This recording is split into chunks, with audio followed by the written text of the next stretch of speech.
Pangalawa po, nakita ko po yung listahan ng invited resource persons. Hindi po ba natin inimbitahan si Mayor Benji Magalong?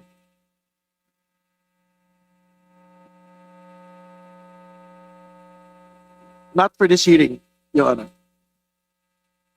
Pero iimbitahan po ba siya sa susunod na pagdinig? At the future hearing, Hindi, sa next hearing? we have to discuss it.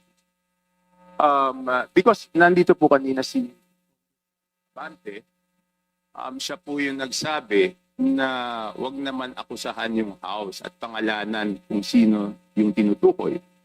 At pumayag naman po si Mayor Magalong na tukuyin pag siya ay inimbitahan ng house kung sino yung tinutukoy niya na pinakamalaki ang nakukuha na 20%.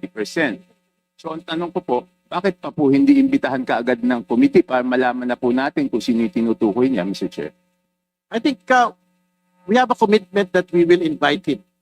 But the commitment is not on the next hearing. Kasi marami po tayong pag-usapan. In fact, gusto natin isa-isahin yung mga Sims construction, hindi yung nagpakita. St. Timothy, hindi yung nagpakita. Ito yung alam ng mga tao na gusto malaman yung katotohanan. So, ibig sabihin, we are united with Mayor Magalong on his commitment for against corruption. For him to name the 67 lawmakers, no question. But he will be required in this committee to do it on their own. State 67 lawmakers who are contractors first. Second, lawmakers who are allegedly receiving 30 to 40% kickback. That will come in due time. That is the commitment of this committee.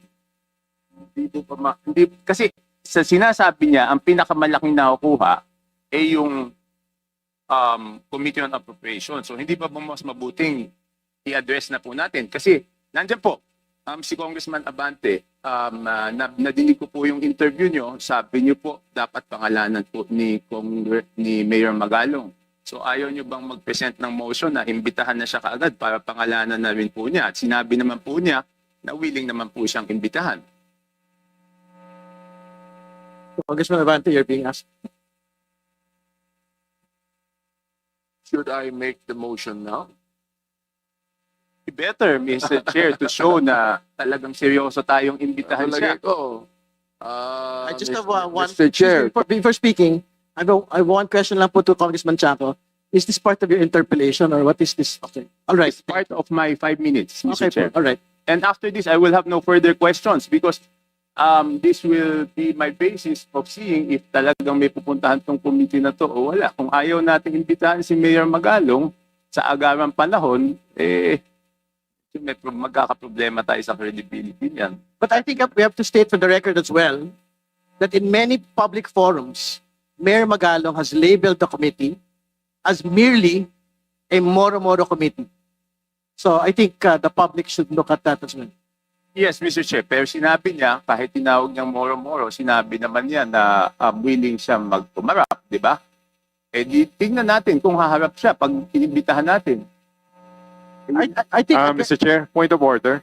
Yes, please. I think we should be sensitive regarding the word moro-moro. May we delete the words because I think it was Kong Zia, who is a Muslim.